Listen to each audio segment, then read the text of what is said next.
नाम सदफ है, मैं क्लास हाशिम की तालिब हूँ। आज आपको जंगलात के फवाइद के बारे में बताना चाहते हैं। जंगलात किसी भी मुल्क के अहम मसाइल में से है और यहाँ से मिलती लकड़ियाँ मारते लकड़ी की जरूरियों की ज़रूरियात पूरी करती है। पेड़ों को कंपन और ज़मीन की जरखे से कायम रखने में मदद मिलती है। दर्जा हरारत को एतदाल पर रखते हैं। एतराफ़ के मौसम को खास तौर पर खुशगवार बनाते हैं। हाथी शीतल जड़ी बूटियों और अद्वियात में इस्तेमाल होती है।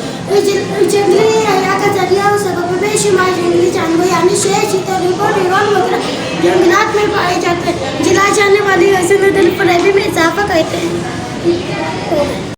मैं क्लास हाशिम की तालिब हूँ। आज मैं आपको जंगलात के बारे में कुछ फ़वाइद बताना चाहूँगी। ये ज़मीन की उसमें जलसरी में इजाफा करते हैं।